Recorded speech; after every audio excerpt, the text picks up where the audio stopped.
loved the food, and I loved the art and the music. I loved the buildings. I even liked the busyness. I liked how everyone walked around with such a sense of real purpose. At the same time, what impressed me about visiting New York City was just how profoundly lonely it felt. Here were 8 million people, and not one of them was my friend.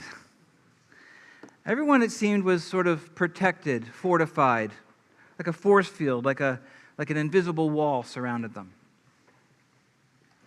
I sometimes think of that when I'm driving around, even in Maine, on the interstate, or when the traffic is bad, which I know is not that often, but it sometimes gets that way. At least it feels that way to me. When the traffic feels bad, I look around, I think, here we are all, here all of us are, and we are together and yet alone. And our cars are like big metal cocoons, cocoons with windows. And what that means is that I can look over and see you, just like 5 feet away, but if I see you seeing me, I'm supposed to look away and feel embarrassed, because that's against the rules. Somehow noticing a car that's like 5 feet away from you, or a person in that car, is against the rules. We're all just supposed to be alone together. I sometimes think about that when I'm at church. I think about invisible walls. I think about being alone together. The church has 3 purposes. I've gone over this many times since I've been here, and I probably won't tire of it. The church has 3 purposes. The first is the worship of God. The second is the edification of one another. The third is the evangelism of the world. So this week, of course, I got to thinking about that second one, the edification, the building up of one another, that the church is supposed to be a place where we minister to one another. The scripture talks like this all over the place. Romans 12, probably the most famous place, but Romans chapter 12, verse 10 tells us to be devoted to one another in brotherly love and give preference to one another. Galatians 6:10 says, while we have opportunity, let us do good to all people, but especially to those who are the household of faith. When it comes to commands and when it comes to encouragements about taking church community seriously, the Bible does not whisper, it shouts.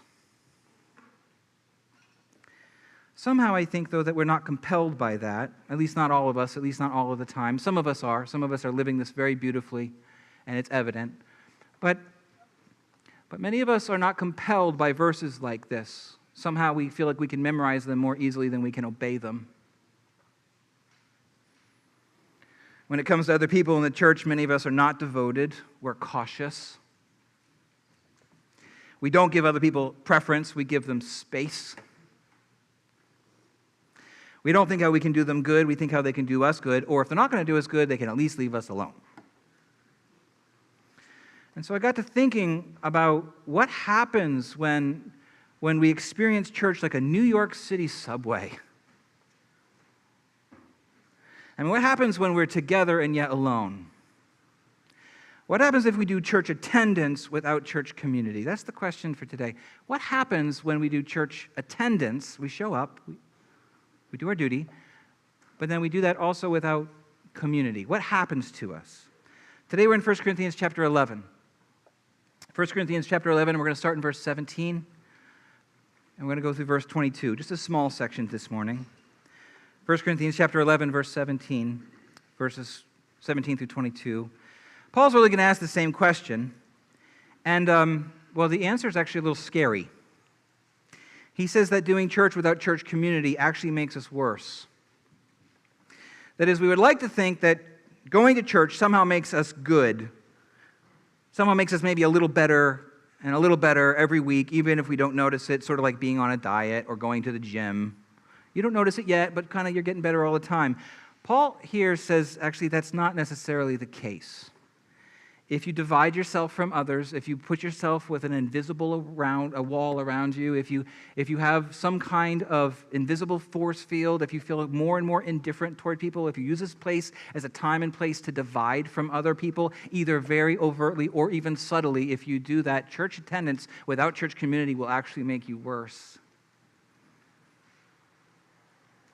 And it's something we have to think about, because it could be that some of us have been here for a long time and we think, how come I'm not growing? The sermons must be bad, or the music must be not right, or something must be wrong. And I would like to suggest to you, consider not just that you come, but how. How you come really matters. 1 Corinthians chapter 11, verse 17, Paul writes this to the church of Corinth. In giving this instruction, I do not praise you, because you come together not for the better, but for the worse. For in the first place, when you come together as a church, I hear that divisions exist among you, and in part I believe it. For there must also be factions among you, so that those who are approved may become evident among you. Therefore, when you meet together, it is not to eat the Lord's Supper, for in your eating each one takes his own supper first, and one is hungry and another is drunk. What? Do you not have houses in which to eat and drink? Or do you despise the church of God and shame those who have nothing? What shall I say to you? Shall I praise you? In this I will not praise you. The way we come to church really matters. It's really possible to come to church and it not make us better, but actually and strangely and a little scarily, it could make us worse. And so today I'm really going to ask this question and have us all ask this question, work through this together, which is this: when am I in danger of church attendance making me worse? And the answer is really twofold from this passage. I'm in danger of being made worse by church when I divide from others, and also when I think only of myself. If this is a place where I think only of myself, and if this is a place where I am consistently dividing from others, church will not make me better, it will make me worse. Come back down to verse 17. And in giving this instruction, I do not praise you, because you come together not for the better, but for the worse. When I read yet another passage that's pretty confrontational from Paul, and you will remember all of the passages from Paul. 1 Corinthians is a pretty confrontational letter. When I read another one of these, here we go again, is sort of my mind. I feel a little defensive. Okay, we're going to be confrontational again. I probably have a different, way for every day of the week. I probably have, 24 ways where I can keep confrontation from hitting me. Someone tells me I did something wrong. Someone tells me I didn't do something right, and it doesn't make me feel bad at all because I'm tired, or because I'm hungry, or because I had a bad day, or because I had a hard childhood. Probably my favorite way to deflect responsibility is this: you know what? You're overly negative. The problem isn't with me, really, how I am. The problem is with you, and that you're so judgy. And I can imagine the Corinthian church sort of speaking this way about Paul. He's confronted the church so many times. He's confronted them on arrogance. He's confronted them on sexual immorality. He's confronted them on the fact that they're suing one another. He's confronting them on how they are handling sex inside of marriage and also gender roles. He's confronting them on idolatry. He's confronting them over and over again because they're basically looking like the original Jerry Springer show. And so when Paul says here in verse 17, I do not praise you, I imagine the people there going like, well, what else is new? But the problem isn't really us, Paul. The problem is you. You're so judgy. So what I would like to do right now is to remind you that Paul is not always so judgy. If you look in the very beginning of this chapter 11, verse 2, you will see that it is not always the case. Paul's saying, I cannot praise you here, but that's not the case all the time. It's not all the time. It's helpful to take a step back and to remember that Paul is not so judgy. Of course, we know this from other letters. Philippians. There's almost no confrontation in the book of Philippians. It's almost all praise. But again, we know that from this letter right here in this chapter right here. 1 Corinthians chapter 11, verse 2 says, I praise you because you remember me in everything and maintain the traditions just as I passed them on to you. Just those couple first words are helpful. I do praise you. Paul does find reason to praise sometimes. Here he's praising them because they're keeping traditions. We don't know what traditions he means. We can assume because of the context it's probably something like things he passed on that he received, things like how to do the Lord's Supper or how to preach or how to pray or how to do basic church stuff. The point I'm making now is just this. Paul's not a negative Nancy. He's not just someone who confronts because he gets a thrill from it. He's not someone who just can't see when people are trying hard. Whenever Paul can, Paul praises, but he can't praise here. He can't praise now. And so that's a little signal for us to say, we should listen. We should not shut him down. The reason that Paul does not praise this church, he says, is that there are divisions and factions. There are divisions. This does not necessarily mean that there was open fighting. Almost certainly we're not talking about a fist fight here. It may be more of a cold shoulder or a false smile. Maybe it's just some people are just not getting comfortable, or they're getting really comfortable just not going and talking to certain people, or getting really comfortable not going to certain parts of the room. Something that we are keenly aware of as Americans is that not all wars are hot, some wars are cold. Let me back up, though. Even though the primary problem that Paul is confronting here is divisions, not all divisions are bad. Some divisions are necessary, and I need to say this because some of us have divided from other churches, and sometimes we feel racked with guilt about it. We didn't actually want to leave, but what we found again and again is they were practicing really unbiblical things, or they were teaching really unbiblical things, and suddenly our hearts were churned in on themselves, and we thought, something's wrong. Even if I don't know what it is, there's something wrong, and you could feel it. Completely out of step with the Bible. And again, I'm not talking about things that are debatable, things that people have debated forever and have found ways to get along. I'm talking about things that are within the scope of orthodoxy. I'm not talking about those things. I'm talking about dangerous things. I'm talking actually about heresy. Look again at verse 19. For there must also be factions among you, so that those who are approved may become evident among you. The word for factions here is actually in the original heresies. Must also be heresies, he says, so that those who are approved may become evident among you. Not just divisions about music or style of service, but honest to goodness heresies, which have caused honest to goodness division. Why? Well, he says why in verse 19, so that those who are approved may become evident among you. The word for approve here is from the ancient practice of testing a coin. You probably have seen this in cowboy movies. Someone gives you a gold coin, and what do you do to make sure it's real? You bite it. You don't want lead or something else.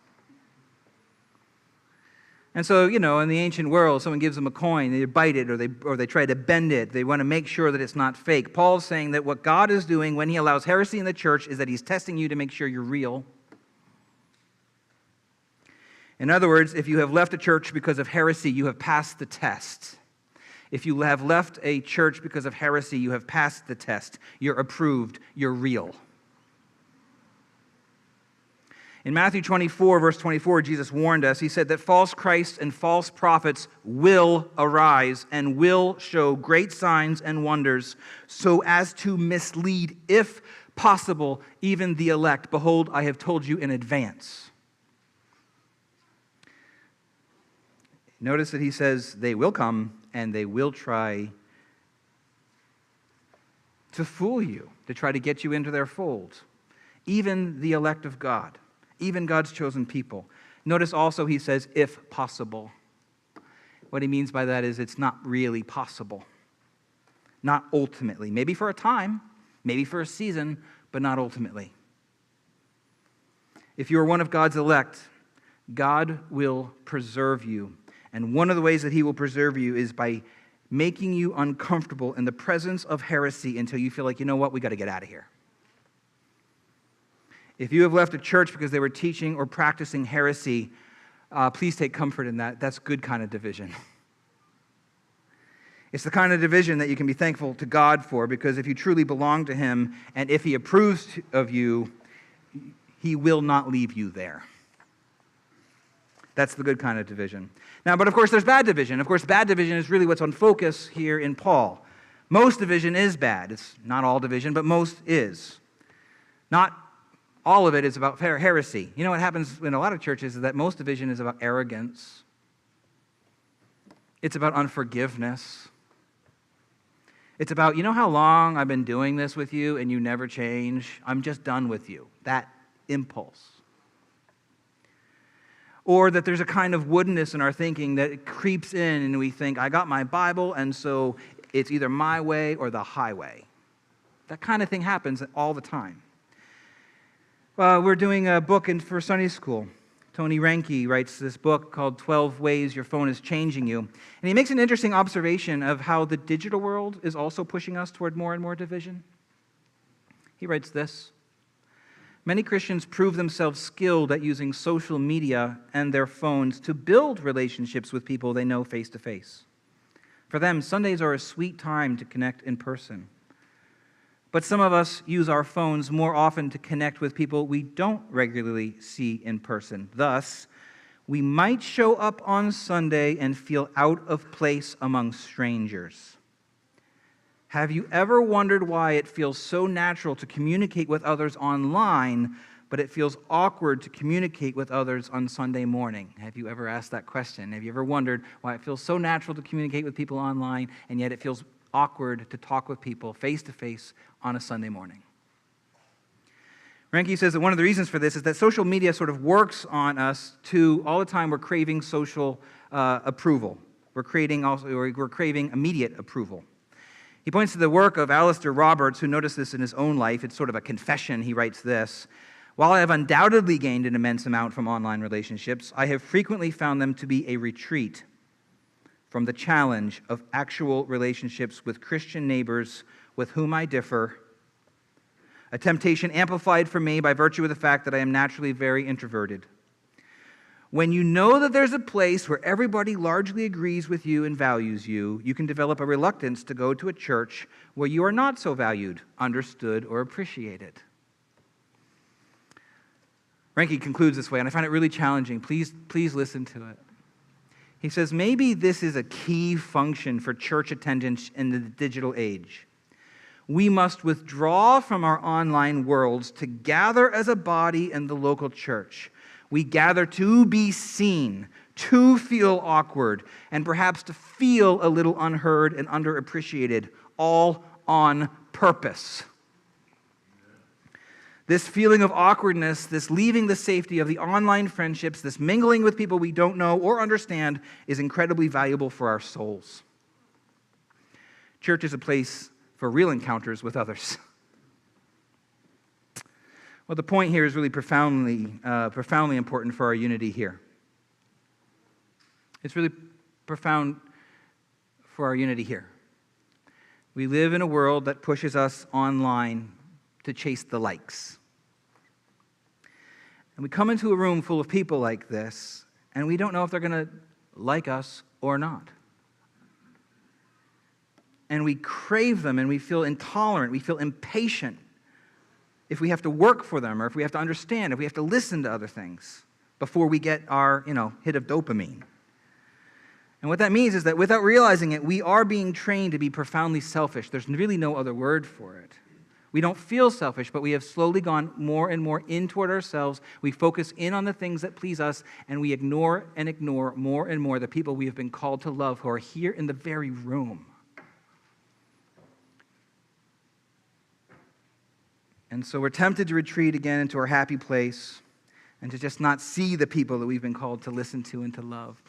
Please consider that. What we're talking about is the scary possibility that church might actually make us worse. It's cheerful, isn't it?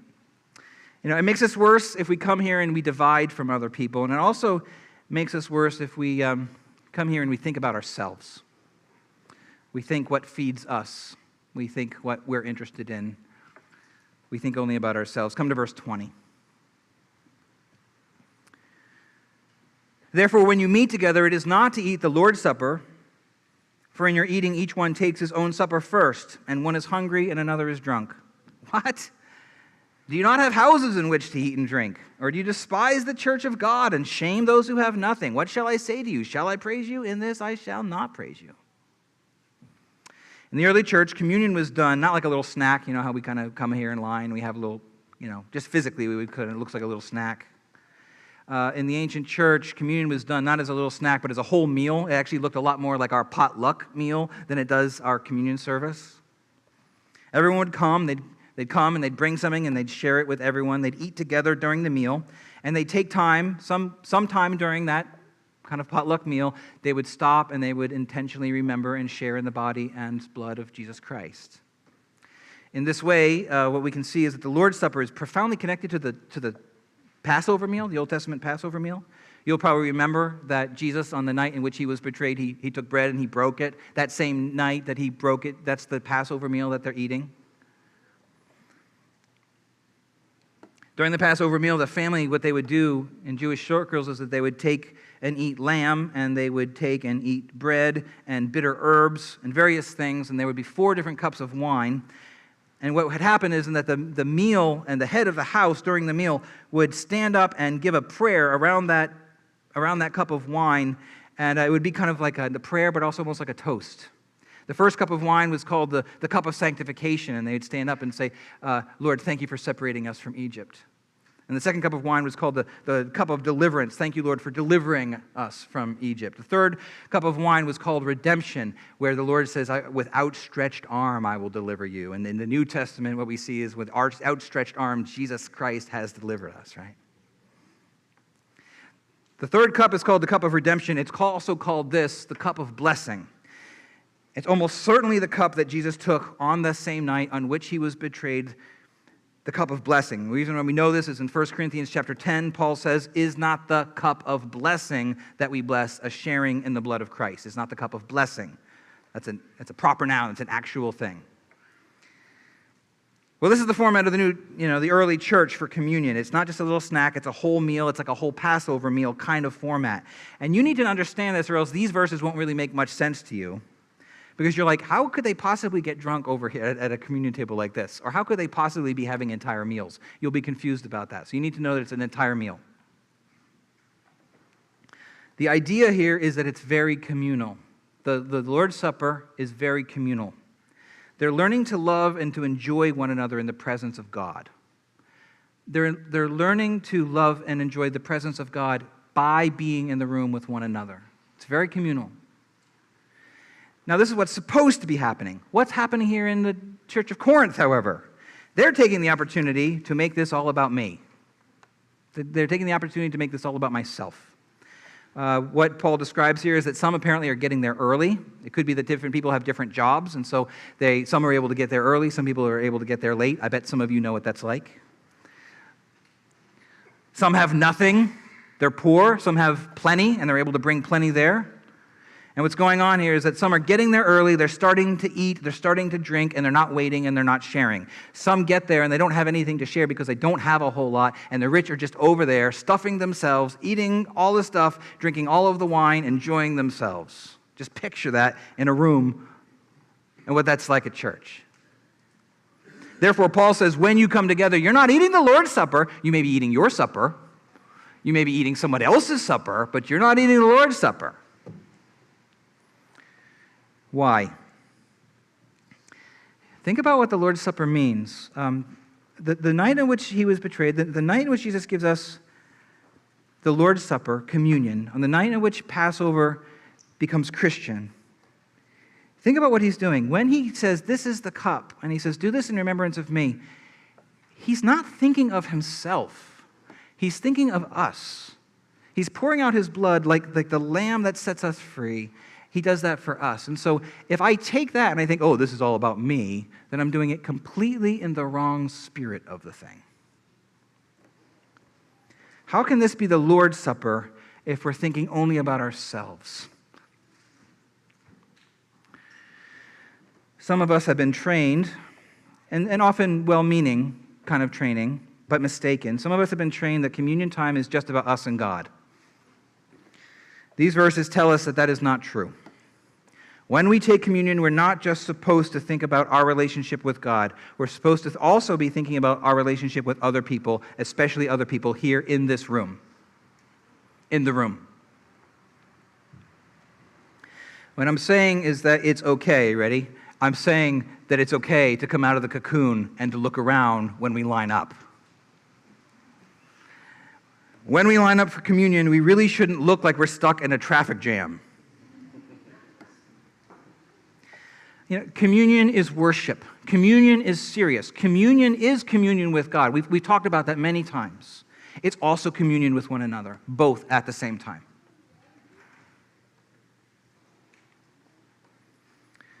What I'm saying is that, communion is a family gathering.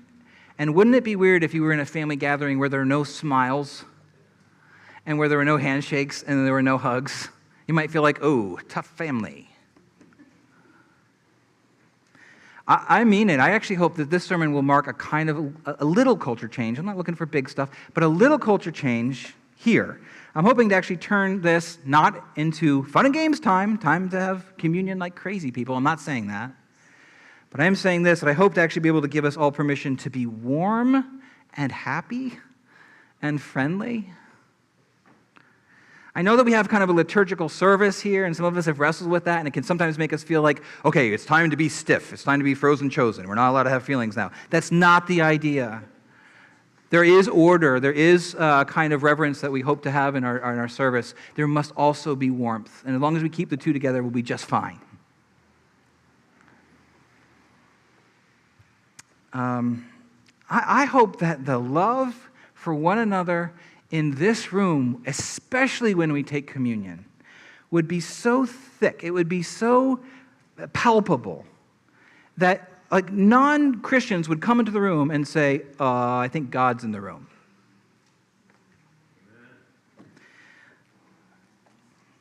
See how they love one another.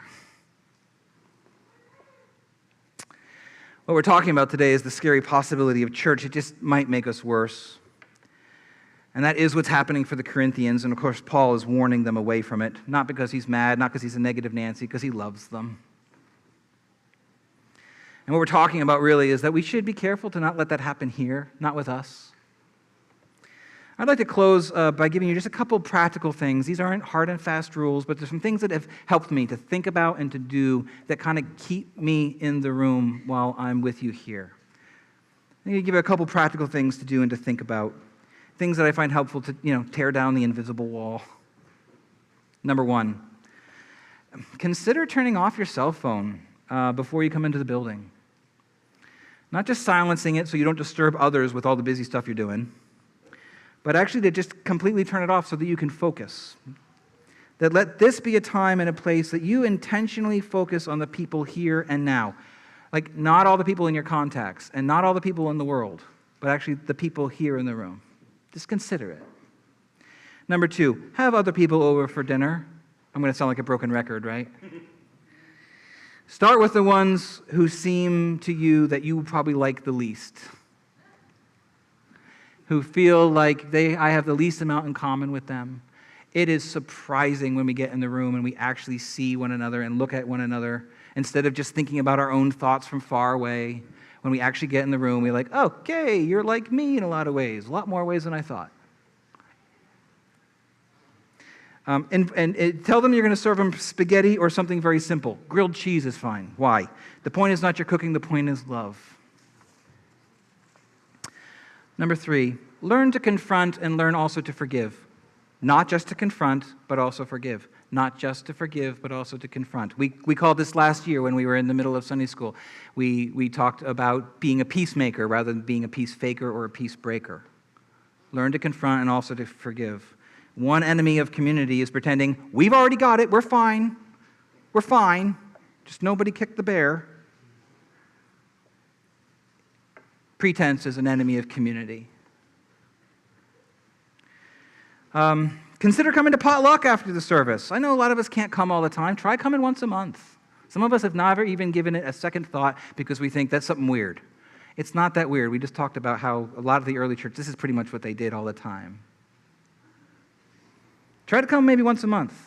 If you don't cook, bring pretzels. You can buy them at the store. It's not about the food, it's about love. If you feel like, that's like a family thing, it's not just a family thing, it's a church thing. It's just a young people's thing. Like all the 40-year-olds with kids, they're the ones who get to do that. It's not true. It's a church thing. Number 5, realize that this is not, you're not the only person that this is hard for. We look around and we're like, okay, they're the extroverts, so it's easy for them. They're the ones who've got it all together, so it's easy for them. That's just not true. Other people are also afraid. Other people are also tired. Other people have also been hurt. And some of them are still trying. Don't discourage them. 6, I think this is the most important one. Remember the gospel. When you think about reaching out to others around you, I hope you don't think, okay, I got to reach out to others around me or else I'll become worse. See, I'm afraid I'm going to become worse, and so now I have to do the thing that the pastor said. I hope that's not actually the motivation. I think that the only way we will do this for long, fear never made anybody better for long. Maybe for like 10 minutes it made us behave. But for long, what is it that warms our hearts? Grace. And not just the grace that other people have given us, even though that helps, but really the grace that God has given to us. And so if you have a heart that says, nope, consider, do you know the grace of God? If He has invited you to His table, that's why you invite others to your table.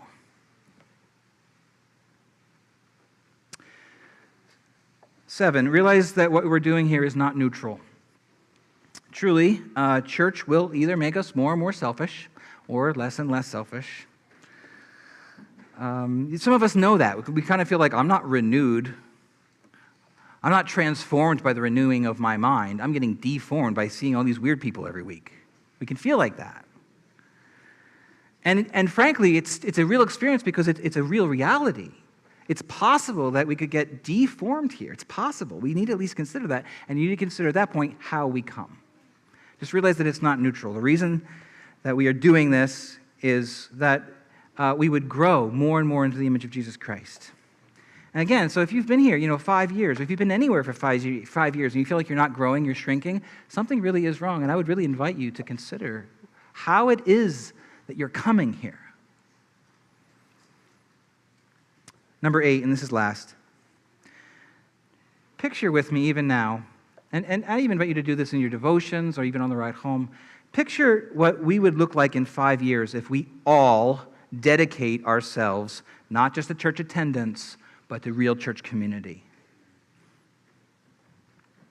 Think of the warmth and the welcome. Think of the needs that we will be able to meet because people have felt safe enough to say something. Think of the people who will come here who do not know the Lord, and they'll say again, surely God must be among them. They love one another. We live in such a lonely time. The poverty of our world is the poverty around people. The greatest need that we are seeing around us is that we feel profoundly more and more lonely and shut in, and social media is not helping. It's making it worse. And so a place where we can come and we can say, I'm known here, I'm loved here, if we dedicate ourselves to that. Think about what that would mean in 5 years, and think of the people who will come to the Lord because we've got something the world doesn't have. I close with this verse. Jesus says in John chapter 13, verse 35, "By this everyone will know that you are my disciples, if you love one another." I invite you to stand up and to sing.